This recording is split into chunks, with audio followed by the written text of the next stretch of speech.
दोस्तों, एक दिलचस्प कहानी सुनिए। कहते हैं कि मुल्ला नसीरुद्दीन जहाँ रहते थे, तो उनके घर के सामने जो गली थी, उस गली के पास हमेशा एक काला कुत्ता बैठा रहता था। अक्सर सोते ही रहता था और मुल्ला नसीरुद्दीन जाते आते उसको हाय हेलो कह देते और मुल्ला की और कुत्ते की मतलब एक हिसाब से बन गई थी। तो मुल्ला को कुत्ता डिस्टर्ब नहीं करता था और कुत्ते को मुल्ला डिस्टर्ब नहीं करते थे। लेकिन इस दुनिया में आपके दोस्त नुमा दुश्मन बहुत होते हैं।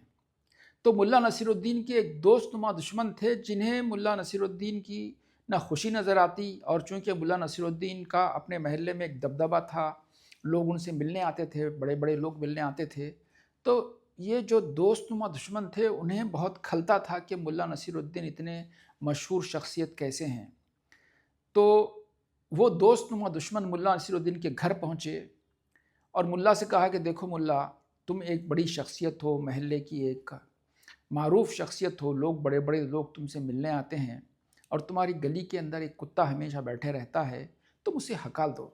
मुल्ला ने कहा कि भाई, ये कुत्ता मुझे कभी परेशान नहीं करता, ये अपनी जगह बैठा रहता है और जाते आते कभी कभार दुम भी हिला देता है, तो हम दोनों में कोई झगड़ा नहीं है।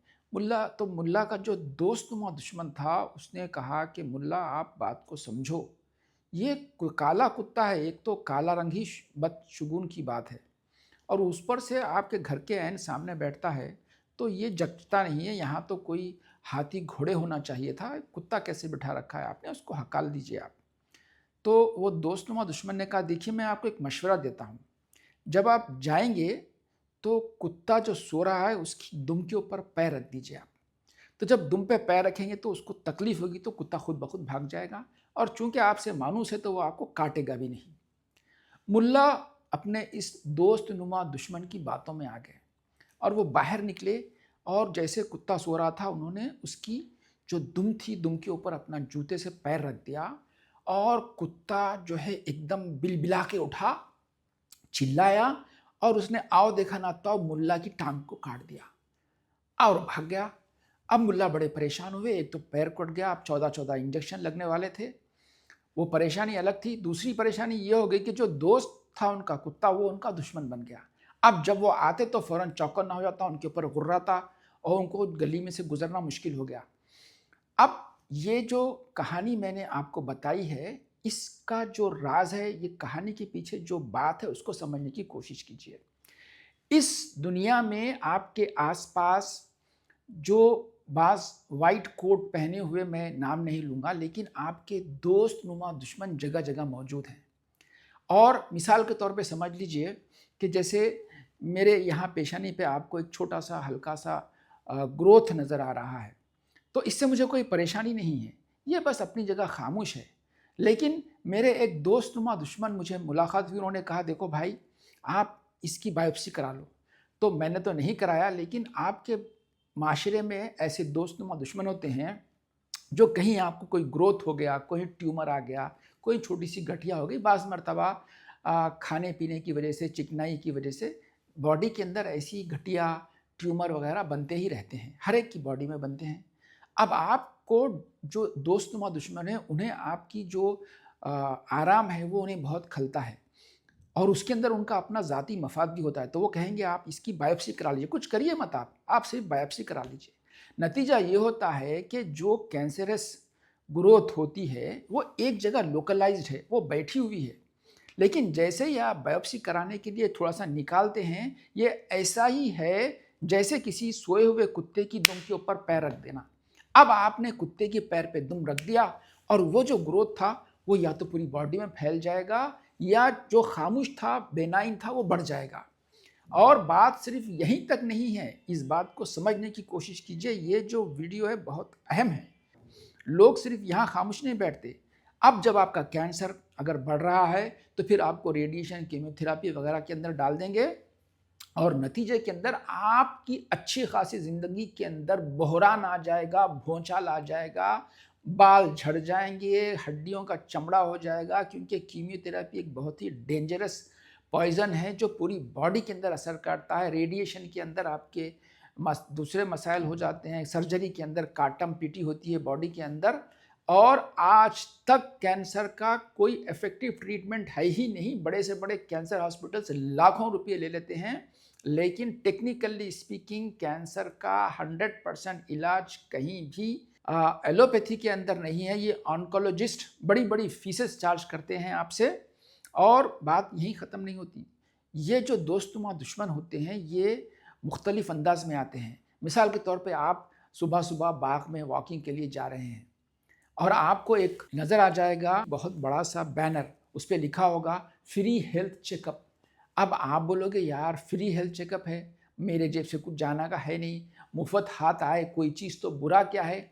आप फ्री हेल्थ चेकअप में चले जाओगे और फ्री हेल्थ चेक में होता कुछ नहीं, आपका शुगर ब्लड प्रेशर दो चार छोटे मोटे टेस्ट कर देंगे, वो हो सकता है थायराइड का भी टेस्ट कर देंगे। ये डेफिनेटिव बात है कि अगर आपका शुगर का टेस्ट करेंगे, और हो सकता है अगर 100 आदमियों का टेस्ट करेंगे तो उसमें से 80 आदमियों का शुगर 100 के बजाय में 110 120 निकलेगा। ये सब नॉर्मल रेंज है।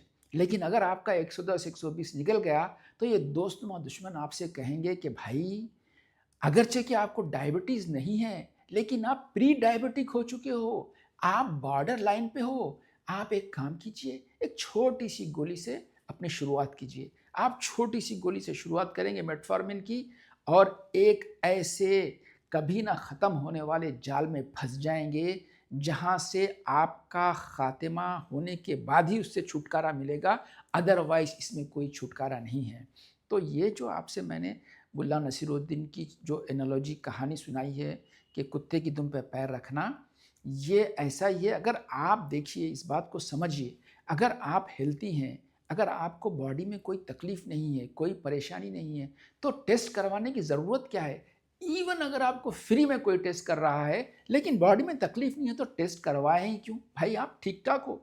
अगर आपको कोई टेस्ट करवाना ही है तो कुछ नेचुरल टेस्ट हैं, वो नेचुरल टेस्ट करवाइए। और कुदरत और आपकी जो बॉडी है, बॉडी लैंग्वेज को समझिए।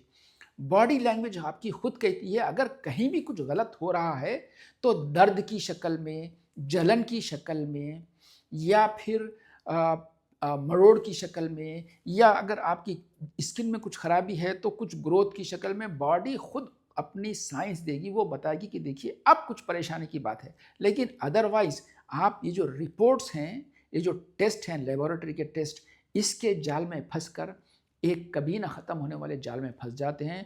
तो दोस्तों, ये समझने के लिए कि किस तरीके से इन जालों से बचा जाए और किस तरीके से आप अपनी सेहतमंद ज़िंदगी को हंसी खुशी के साथ आराम से गुजारें, कि अगर आपके दिल में कोई शक है आपके पास तो हमारे मुफीद वेलनेस सेंटर से रुजू कीजिए, हमसे मुलाकात कीजिए। हम आपको सेहतमंद रहने के अच्छे उसूल बताएंगे, और हमारे पास जो रेसिडेंशियल प्रोग्राम है, डिटॉक्स प्रोग्राम है, उसमें शिरकत कीजिए। हमारा डिटॉक्स प्रोग्राम आपकी बॉडी की ओवरहॉलिंग कर देगा, सर्विसिंग कर देगा। उसके बाद में आपकी गाड़ी बिल्कुल तेज़ रफ्तार चलना शुरू हो जाएगी।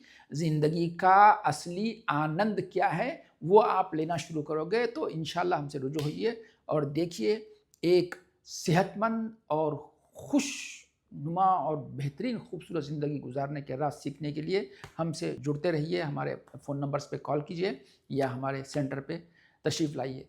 हमारे वीडियोस देखते रहिए। उम्मीद कि ये वीडियो पसंद आया होगा आपको। शुक्रिया। अस्सलाम वालेकुम।